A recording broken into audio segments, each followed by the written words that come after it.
So I will say that to founders, stay to your strength because we can only act out to be another personality up to a certain extent. But my advice a lot of time to the folks is focus on your strength and make it really great. We don't have to feel bad that okay, I'm bad at this. I'm bad at many things. All of us are bad at many things. In the end is what are the things. Hi everybody. We're all striving to do more with our lives, to achieve success and to provide for our families. To you, that might mean investing for your retirement or building your kids' education fund.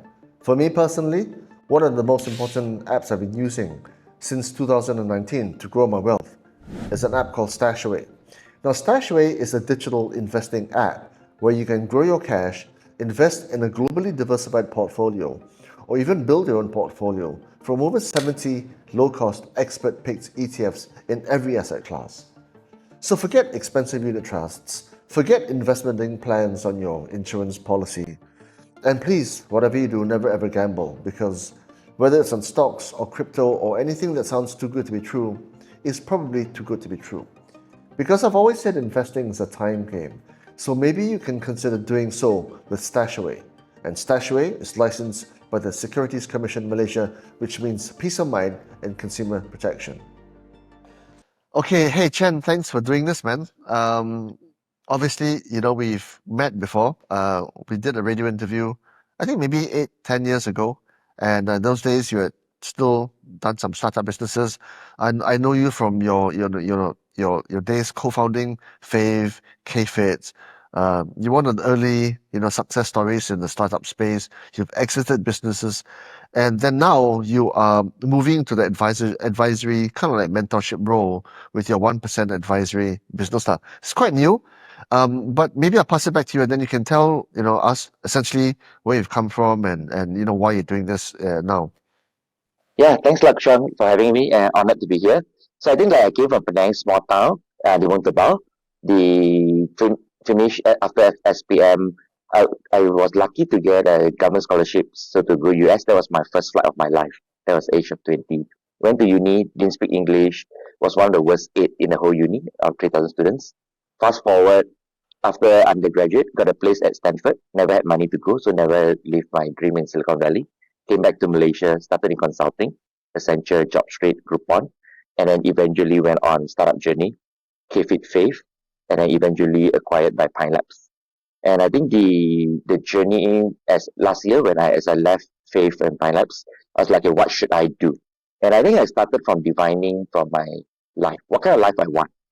I wanted to do quality work. I want to do intellectual stimulating stuff, helping others pay it forward. But at the same time, I wanted to say, okay, I have a lot of flexibilities, and I feel like okay, I don't want to join a company. I don't feel like I wanted to start a company as well, right? I think that is a long starting a company is an 8, 10 years, 15 years journey, right? So I mean, I did start a small solo business for my advisory, 1% advisory and coaching. So I thought that okay, it's a small play, 1%, no staff, no shareholder, no partners. So it's like simple way, and I think it's focused on quality conversations. Each conversation, the question is, can I, in a little way, play a small part in helping them through the tough times, helping them in the inflection point? Because I think all of us will have faced various inflection point in our journey, and a lot of times during those time that matter, how can we push through and move the graph right of our journey towards a different trajectory? And I think that's sort of what I hope to do. It's still a learning phase. 1% defines 1% done, 1% better every day, every week, every month. So I think it's a journey that is starting continuously and lifelong learning. So Chenna, I want to just start with the fact that you came from Penang, right? And you're Nibong Tabao. And you mentioned that you didn't speak English, right? And then you were somehow, and now you speak perfect English, right? So obviously that is a very, very big hurdle for you, coming from school to the working world. How did you overcome that? Yeah. So back then in my school, so my high school was a Jitsin High School, Bukit Mertajam. So speaking English was sort of like showing off. So we do most of my classes in Hokkien, right? So my teacher teach in Hokkien, fellow Penangites.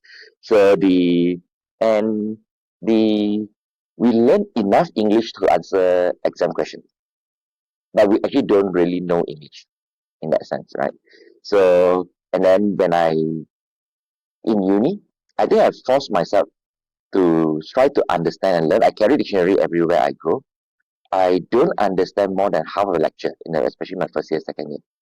Slowly build more. I mean, one thing the regrets for me back in uni is I actually don't really have close American friends because I stick to the comfort zone, Malaysian, Singaporean, the zone that I can speak more simplistic, sometimes Mandarin, sometimes basic English in that sense. So the looking back in that journey, I think that environment forced me to transform and go through, not perfect English, but I think that gave me enough confidence after that to converse, right? But then today my English is unfortunately better than my Mandarin, right? So but back then was more Chinese speaking, right? So the that was sort of the journey through lah. Right? I don't have a perfect answer. Actually, sometimes I will think back, where did my English really become comfortable?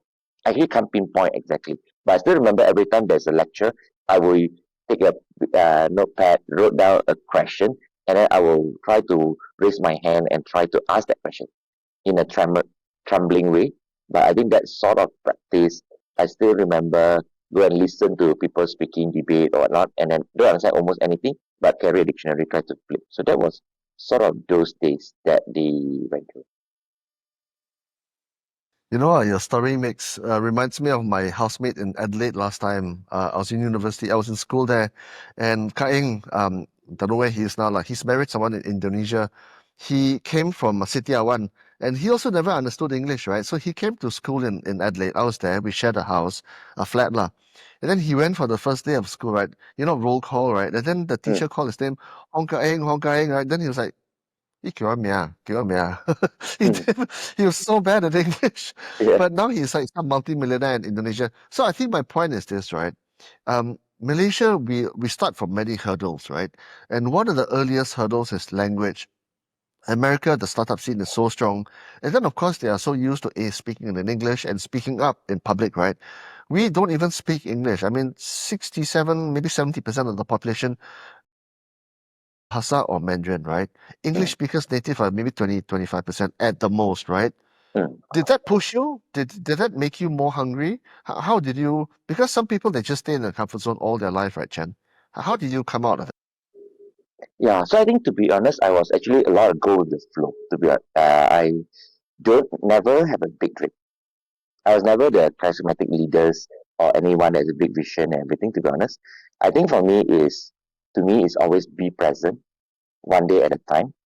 Always focus on what I can do the best of I can, do good to others, don't do harm. And I think that's sort of how I go through. I think it's a lot of them is especially Chinese school education, right? So I think it's put our heads down, focus on it, add value and go through. So I think that sort of define me, right? The me that in me, just one step at a time. And so you were saying that let's say what makes me super hungry. I don't think I'm too hungry, unfortunately. I wish to say so, but I'm not. Right? And of course sometimes I was telling others to be hungry and everything, but I never actually go through. But when circumstance came in, I will adapt and I will take whatever circumstance and focus to go through. So I think that's me, essentially how it is. Like let's say even during the journey at Groupon, Fave times, whichever country that Joel got the opportunity, got me over, I adapt and I went through, right? So I think that's sort of me. We started KFit, which is a fitness platform. We changed to Fave. I'm like, okay, sure, we change, and then I adapt. So I'm generally the one that adapting, focus, do do value, bring value, and the same thing as now when I'm doing my advisory as well. For every client, every whether paid client or the non-profit, the students that I go through, I think no one is too small. Could be a rural student, could be anyone. I think in the end is that really understand where they come from, why they think so, what are the things that in their mind.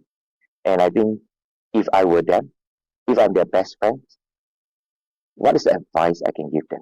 And I think that's always go from there because everyone has their reason.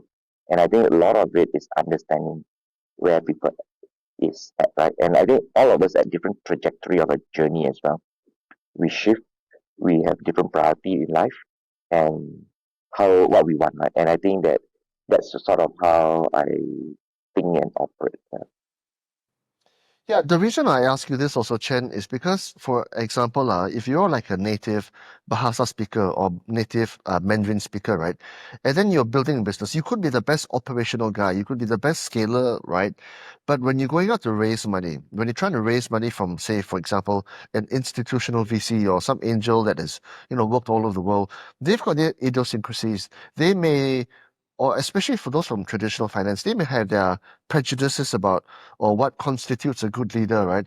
And if the Chinaman or the Malay fella, they can't speak so well, they can't form their structure, their sentences so well, they can't talk up their business like an American founder can do that. American founders are very, very good speakers, right?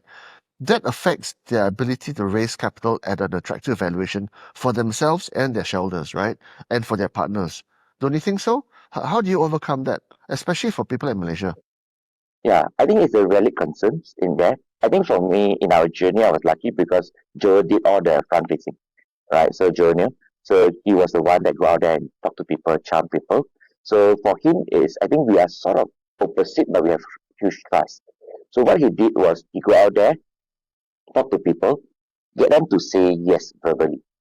So he talk to someone, okay, I'm going to give X dollar at Y valuation, all this thing. So I think once he get that, I take over at that point and make sure that work through the details, through the agreements and everything, till the money in the bank by X days, X weeks, X months. So I think generally I have been the operator in that layer. So I'm not the charmer. So I think a lot of times when I meet people as well, I don't form a good first impression. But I think over time people know that I speak from the heart. I just being myself.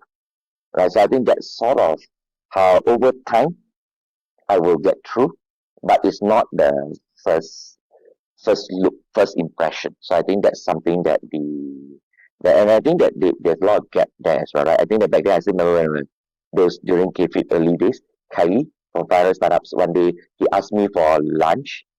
He knows that he feels that okay, I dress too sloppily and too basic and everything. So he actually hired a stylist and he and his wife and stylist brought me for 4 5 hours shopping. I've never tested that much clothes.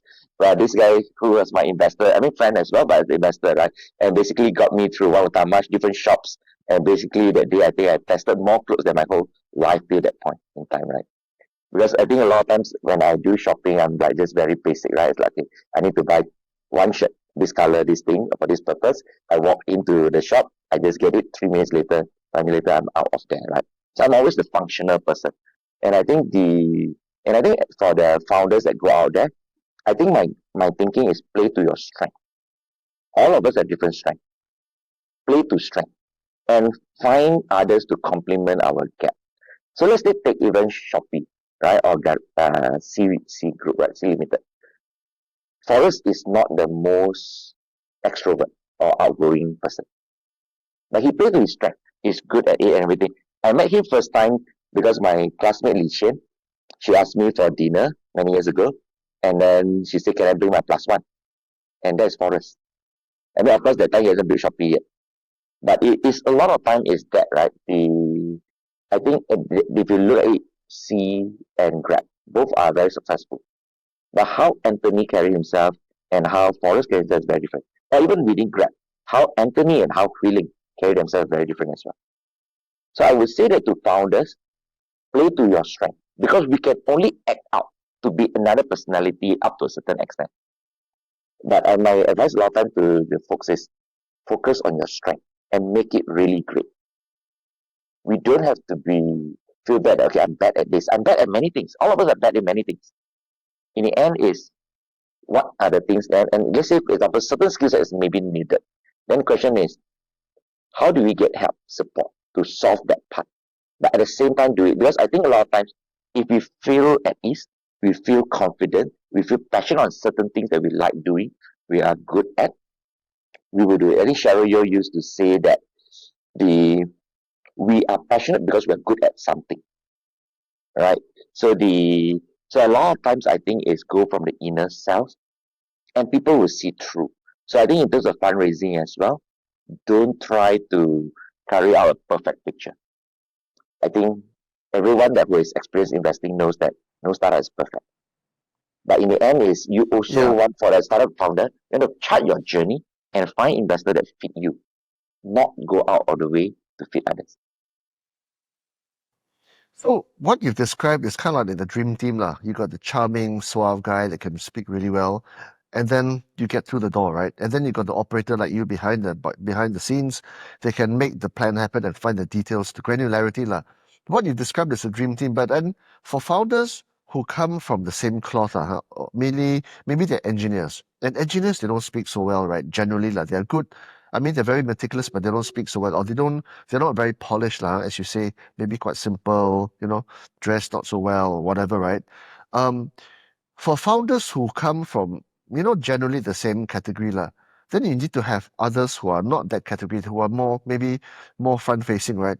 How do you find that, especially in the early stages?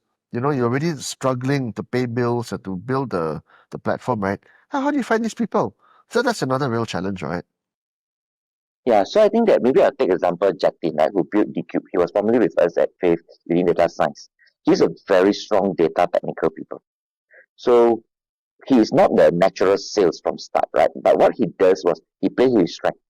He basically connect with all the data folks of many of his potential clients, make friend and make all his the data team counterpart, data lead counterpart of all his potential clients to be his best cheerleader. So he work with them, value add to them, and then those people will go and convince internally to get the client. So he did it. He didn't go through the CEO or the typical route and sell, but he basically connect to those folks that will appreciate what he does and what he does best, right? So I think that's one play, right? I think that of course, different people of us will come from different aspects. And I think if, let's say, example, if someone from an engineering background, maybe your first one, two, three angel investors could be a hardcore technical engineer who have been through that, who you can speak their language, and they came in as an early supporter. Of course, later on, you need to adapt a bit. Of course, you need to build up later. But I think at the start, in the end, is this a transformational engineering piece of work? Is this really solving people's problem? Right? In the end, a lot of times I was telling founders as well is that in the end, it's not about what your investors think you are good at.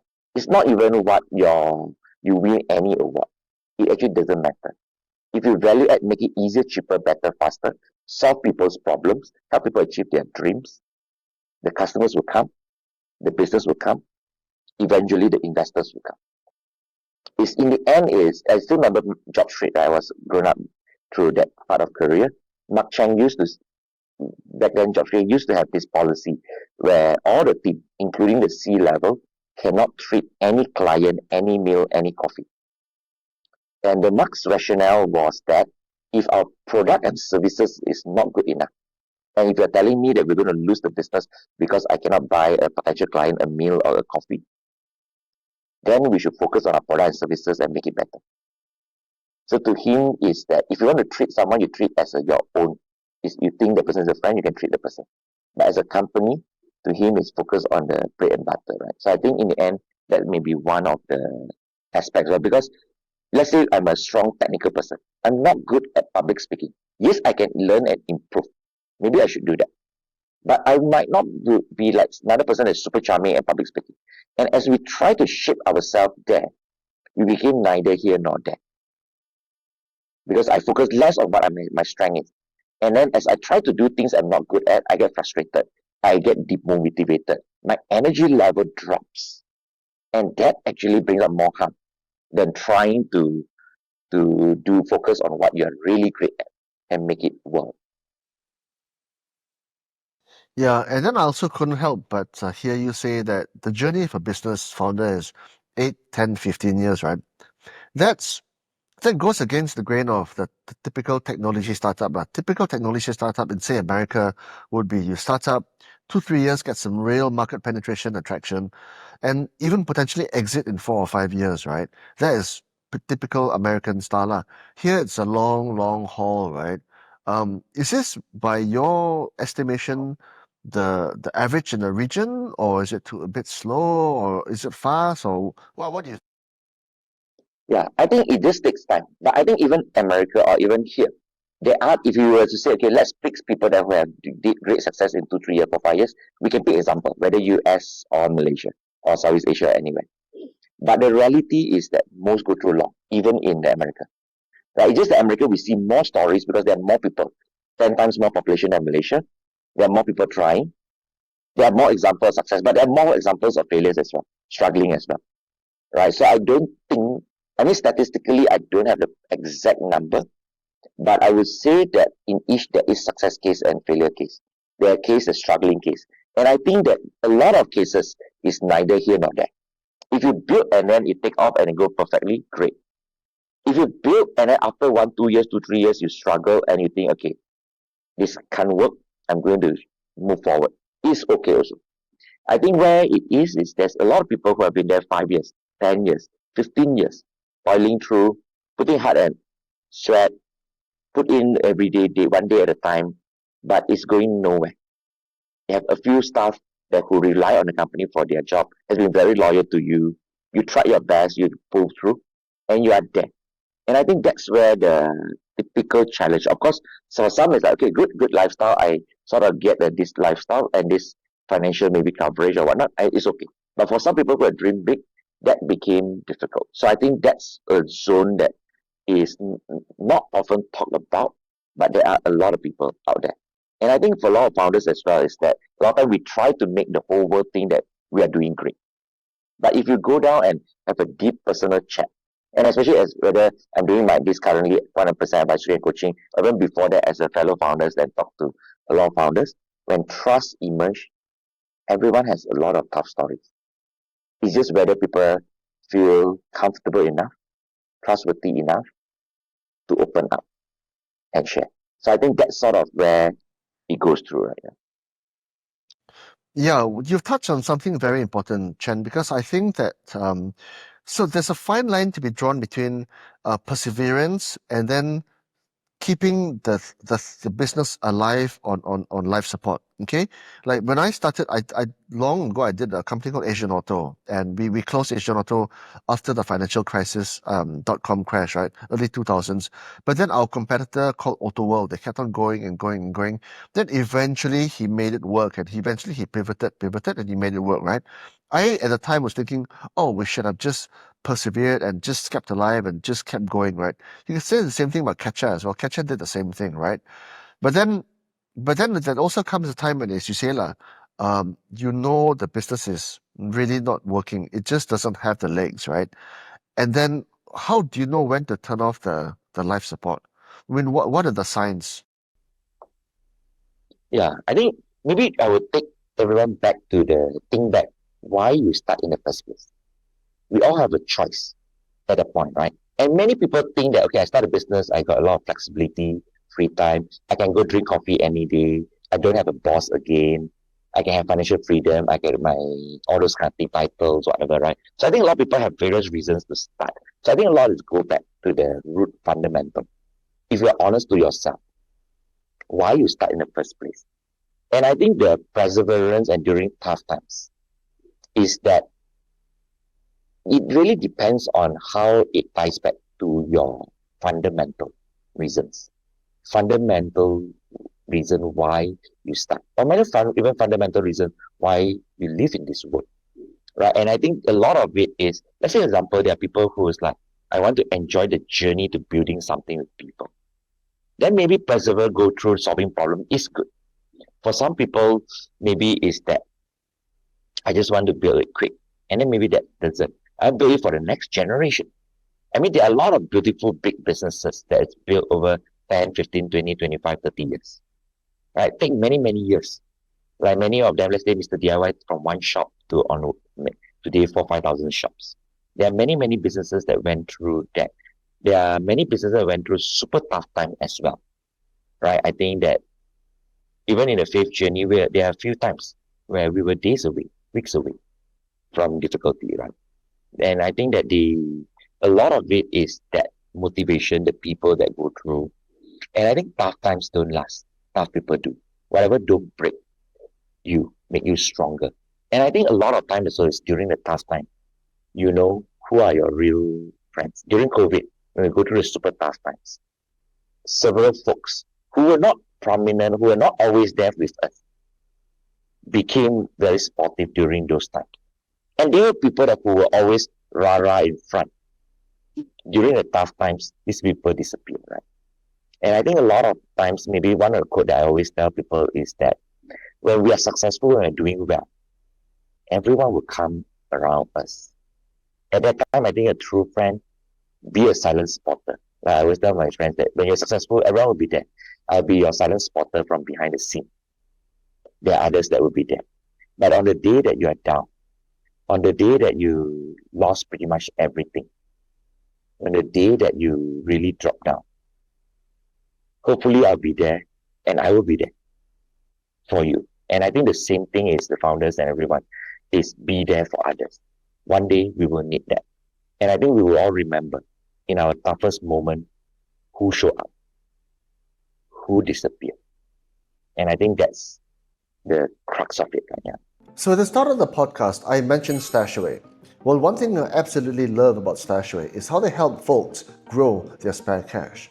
Stashaway Simple helps you grow your idle cash that earns nearly nothing in your bank account. Hence, Stashaway Simple is perfect if A, you're looking to grow an emergency fund, and B, if you want to keep your cash growing but in an ultra low risk portfolio which is not affected by market volatility. Here's the exciting part. Right now, new clients earn a projected 6% annual return on their cash for 2 months. No lock-ins, no fuss. All it takes is a 5,000 ringgit deposit to qualify, and it's limited to the first 1,000 eligible clients. It's the kind of offer that's hard to ignore. Stashaway is licensed by the Securities Commission in Malaysia, which means peace of mind and consumer protection. You talked about C Limited lah. You talked about Grab. You talked about those two companies, right? I think C Limited. Well, the market might. The market indications are that something like. I mean, you talk about Grab as a success lah. By some definitions, it may be a success because they've exited, they've listed, on the U.S. public markets. They've gone that far. But ever since then, the valuation has been dropping, the market cap share price has been dropping. And you can say the same thing about maybe Bukalapak as well in Indonesia, right? What is the challenge there for those companies? Because they seem to have reached the top and they seem to have peaked. They never went past the 2, 3, 4 billion US dollar valuation. They've just come down. Is it market conditions? Is it the emerging market curves? Is it just market fluctuations? What is the learning there? And then I think more importantly for companies that say Kasim, right? Kasim never made it to the exit stage, right? So for those founders who are at that level, what is the advice for them? I mean, they might say, oh, the aspiration is to list the shares. But then if you list the shares and this happens, then what happens next, right? I mean, what is your perspective about that particular development? Yeah. To be honest, I haven't able to operate at that level, right? So I think that's sort of beyond me, but I mean, my thoughts on it is, I think a lot of times we all need to learn, unlearn, relearn along the journey. I mean, Cheryl Goh from Grab Marketing has always shared that a lot of times that every 6 months, 1 year, she's like reinvent herself. Can she get through, right? I think Anthony Tan emphasized that to their key leaders. I think that a lot of it as we go through a journey, let's say Eric and JT, right, building Custom, they got to this point. And I think eventually they brought external folks to come in and try to break through. So I think a lot of it is we all have our fundamental limits. I think there are a few times in our journey, me and Joe discuss, are we the right people for this journey? So I think there will be times that we need to not get us to a point, may not get us to another point, right, next journey. So we will need to learn, unlearn, relearn. At different stage, we need to play a different level. So I think that's maybe what we can control. And I think my belief is always control the controllable. Influence what we can influence and some things we can't. So let's say the global markets, we likely will play a very small part in it, right? So I think that those are external factors. Now, of course, I think the example they put in on the valuations in, let's say, whether Grab, Bukalapak, Custom, and all those things, maybe I think it's a combination, right? I think partly maybe at those period at the peak, the market was much more bullish. Market was, the multiples are maybe ahead of normal times. Good is at that time they were able to capture good fund people invested into that. Of course, now the tough jobs is right how to deliver the returns to those people that who paid at the pay. So I think that's sort of some of that piece. But I think as an entrepreneur founders, I think it's focus on ourselves, learn, and I think one thing that I learned along the way as well is how do we learn from people? And I think one advice I got was that how do we learn from folks that who are 2 years ahead of us, 1, 2 years ahead of us? How do you learn from people who are 10, 20 years ahead of us? Right. And I think that play a different part and it makes both different aspects. And actually one of the things that since I now do my mom anniversary more time is meeting people who are retired. Like one of my friend, her father her name Priya. Her father used to be in Genting for 40 years in a COO and then board directors. And she got her father to come and have a chat with me and share with me some nuggets of advice, right? And this is a man that was already 80 plus. He swam 30 laps most days. And he came in and shared with someone half his age. And he has reason to share with me, but he shared a lot of very genuine sharing. Like recently, Dr. Arif, formerly from Petronas, Petronas, he was EVP at Petronas, leading key part of the business, and he was there sharing with me for 2 hours, right? Their life journey. So I think one part of it is learning from folks that who are there, and I think the same thing we pay it forward, right, to help the younger folks as well. Like I think what Chong you are currently doing, right? I think you've been through all those parts, and now you are building this to share and guide. And I think all of us have that purpose and reason. The other thing we look at it is, I think, be there to concern. I think David, like a magician and is a good friend, he's long to check in how are you and everything. And I think the other thing is how we do something is how we do everything. That's what David shares always as well. Right? I think we're in the fundamental. And I think the other one is don't miss any opportunity. I played pickleball a lot in the past 1 year. And one of my good friends, who is the principal at Deloitte, she always tell me that don't miss a service or don't miss a simple return. Right? A lot of times we were too curious to try to get through the toughest shot, the biggest smash that we try to do. But a lot of times it's fundamental. Service. Let's say we may serve the ball. No one air is between us and the open whole place. We need to make sure that 100% of our service cross through. The same thing as the first return. When people serve over, if you pay 100% focus, just hit the ball across the game continues. So sometimes fundamental to this point, right? Very basic fundamental lesson, right? That learn through.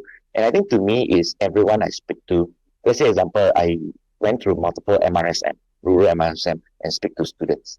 And a lot of times is that for a student, innocent mind, willing to learn, I think a lot of it is just put the minds on and say, do the right thing. I still remember at Kuala Terengganu, MRSM Kuala Terengganu, I spoke to a student till about 11 p.m. Teachers tell the students to go to sleep. The student asked the teacher, tomorrow what time can we start? The teacher said 6:30 a.m. When I reached there at 6:30 a.m., the students were there. These were rural kids. These were people asking very, very basic questions. But their desire to learn is there. And I think that's most important. I think we all go through. If we think we are great, there are a lot of people who are greater than us. So if you had an opportunity to talk to, say, Grab or Custom now, right? How would you, I mean, if like, for example, right, how would you advise them to pivot or to change their business model or to adapt to current situations? Because when I look at the news now, it's so different from a year or two ago. It's all about AI. It's all about robotics. It's about it's about the blockchain. It's about crypto, and traditional businesses. I mean, you can say now, right? What's the point of starting a business? Because the AI can just replicate and then be so much faster than the founder, right? Because founders are humans and they can't work 24/7, but the robots can, right? So how would you advise existing businesses to pivot now? Especially when you've got things like AI, which is so much faster. And intelligence is infinite, right? And it's going to be a cost basis of zero. How would you advise them? Good point. Right? And I think that, let's say, example, what Anthony Tan did, I think 3 months back, was that for about 9 weeks, if I'm not wrong, he basically stopped the whole entire company product engineering work to focus only on AI. It's a fundamental shift where he basically said for that 9 weeks, nothing else matters, build on it. And I think eventually it will come to equilibrium. But I think what he was trying to do was mindset shift. I think AI is here to stay, just like the Gen Z and the younger generation.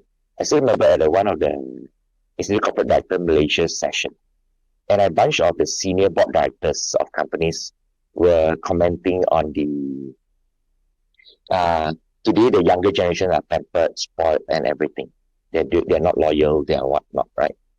And I still remember I think I was 10 plus years younger than anyone else of those directors in that room. And I still remember sharing with everyone, I said that the bad news is that there'll be more and more young people come up to the society. There'll be more and more people, these people will be in the workforce. We got no choice. AI, same thing. I think the key is how do we adapt, how do we pull through. So I think as the founders that thinking of building it with the AI everything, is that this AI will solve everything, 100%. But the reality is we are far from that. Yes, AI can copy and can clone. And I think that as we build a journey, in the end is think of a problem that you really care about. If let's say today there's no problem that frustrates you anymore, the world is so perfect that everything is perfect, then great. But I don't think so. If you look at it today, there's still traffic jam, there's still pollution, and we still have an education system still got so much problem. There's still a lot of people with financial challenges. There are people with all kinds of things. As long as those problems exist, AI has been around for a couple of years, at least in a deep way. But all these problems still persist. Can we make a difference to solve some part of that problem for some people very well? If we can, we are in business. If we can't, we are not in business. Start with a problem case and then solve the problem from there. Faster, cheaper, better, lah, obviously, right? So from a Malaysian standpoint, right, from the Malaysian ecosystem standpoint, there seems to be a lot of challenges, right? From the quality of the investor role to the knowledge about the, from the size of the addressable markets, manpower challenges, intellectual property shortages, smart engineers shortage, right? Inflation. I mean, there could be 20 to 30 different challenges, lah, right? In your experience with your previous startups, right? What are the biggest challenges that continue to exist today which haven't yet been solved? Yeah. I think is education and workforce, right? I think you nailed back there. Is how do we really front? And I think that even within the Unicrosh, which is the startup founders group in Malaysia, the conversations a lot of time go back to education, right? How do we fix the fundamental? How do we get the highly qualified people making a preferred career? How do the folks in the rural and maybe not even rural, the able to leverage on the best education worldwide, globally, with all the AIs and everything, to be a better person? How do you close the gap with AI? How do you close the gap with all these things, right? I think in the end, that will hopefully be there. I think in the end, we talk about social mobility. We talk about transformations of people, right? And I think that to change is one people at a time. I think all of us, I think all listeners here as well, right? We all have a community that we tie back to. Our kampong, our primary school, secondary school, our universities, our families.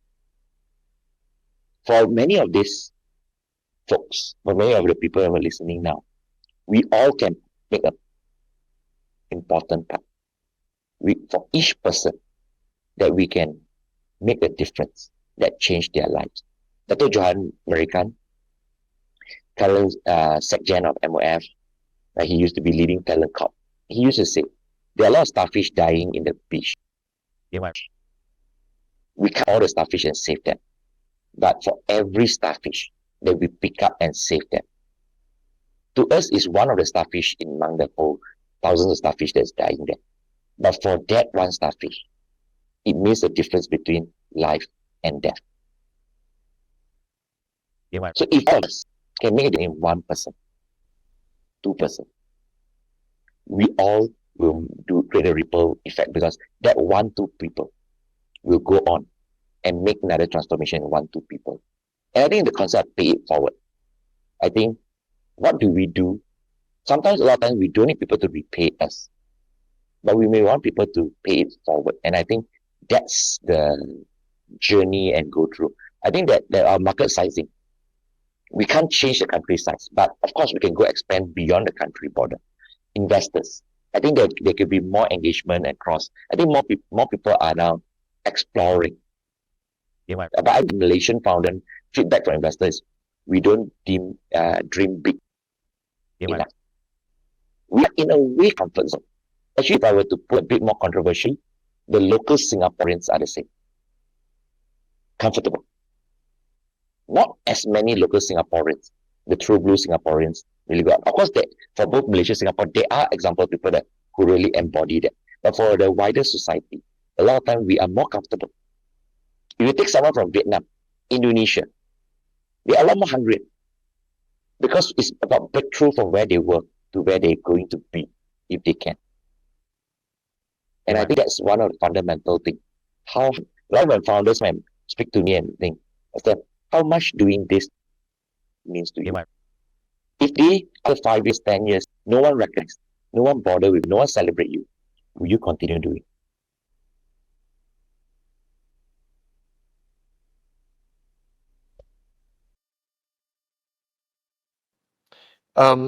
It's also interesting, Jen, that for you who has built a business based on valuations and market cap and raising money and scale, and speed, right?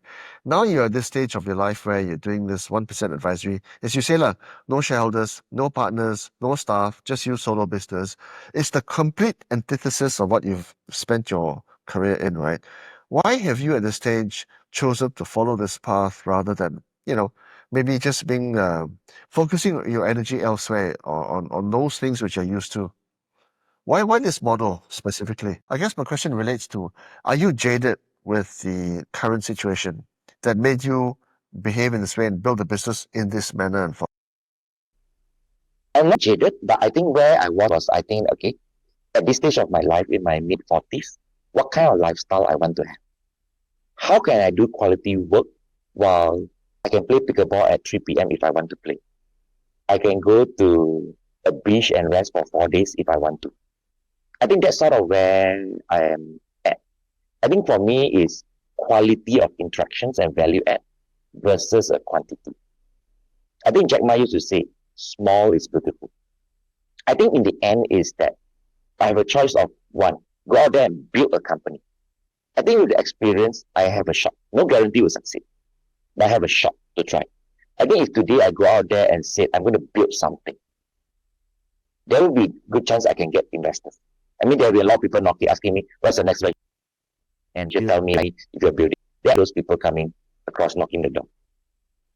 Can I get a job, full-time job, and work there? Every couple of weeks, there'll be people coming and say, I'd like to explore opportunity with you on this, that. I think opportunity is there. And I don't think jaded, I'll feel that, okay, that's not the path. But I think it's picking what we want to do. And I feel that, I still remember back then in 15, 20 years ago, I started US apps to help Malaysians to go to US to study. Malaysian Student Leader Summit, we co-founded that to create a conference for students to go out. Young corporate Malaysians, for young professionals who are fresh out of a job and learn from CEOs. A few of those initiatives that I did in 2005 onwards, right? I mean, US apps is still running today. I'm still sort of spiritually support them every time I was there when they organize.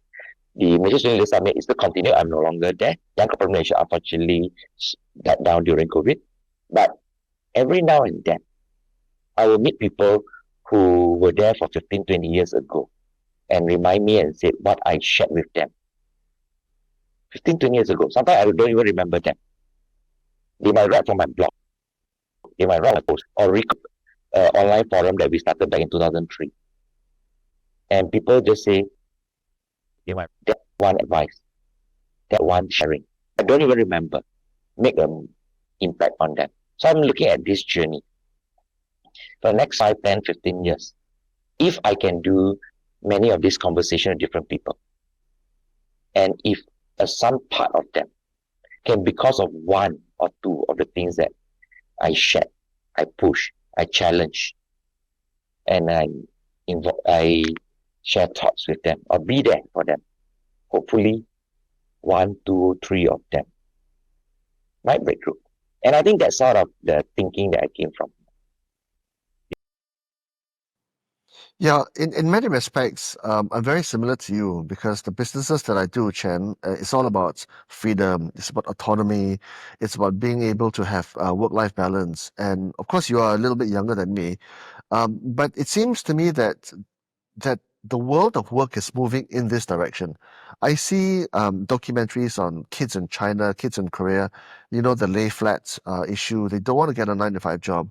They want to be a YouTuber. They want to be a creator. They want to travel the world. They don't want to be tied down to a mortgage or a car loan, right?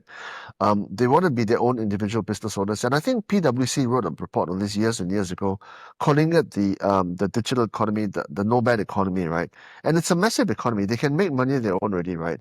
Do you see this as the future of work where, the kids don't want to work in corporations? They may not even want to build the next billion-dollar startup, right?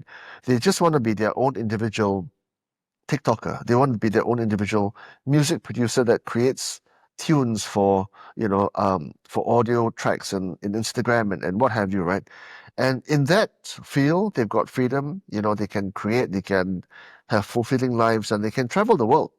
Do you see that happening in your experience?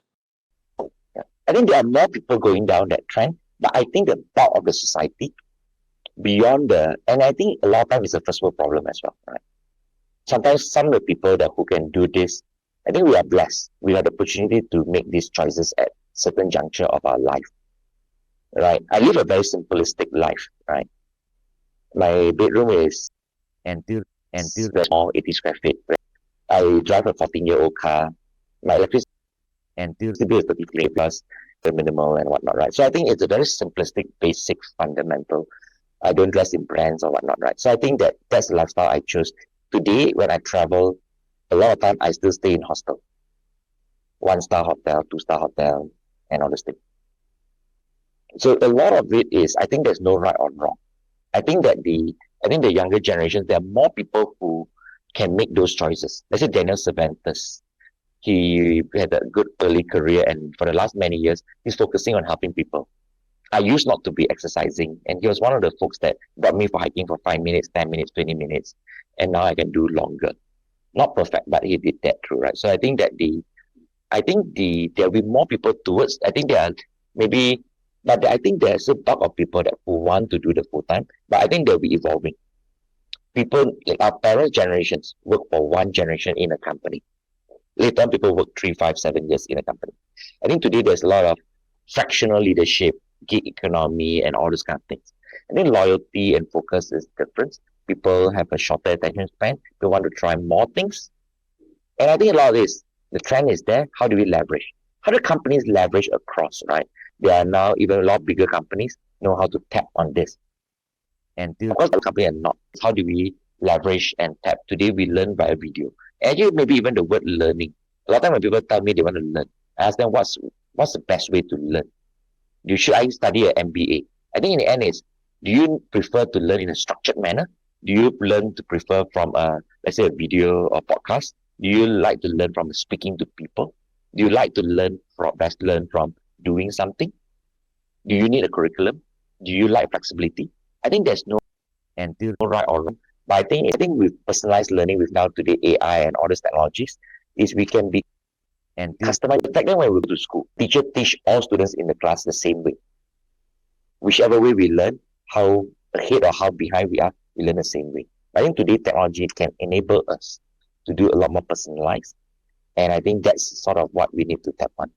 Fantastic, Chen. Thanks so much for your time. I hope we can, do this more often down the line, especially once you talk to more companies and get more experiences, dealing with them. And some of the learnings, which I'm sure are shareable and usable by many other people who don't have the privilege of your time. So thank you, Chen, and I'll speak to you soon, hopefully, once more. Yeah, thanks, Lao Chuang, for the opportunities, and really appreciate this opportunity. I think since the grill previously, I think this is really good, and thanks the platform. Cool. Thank you.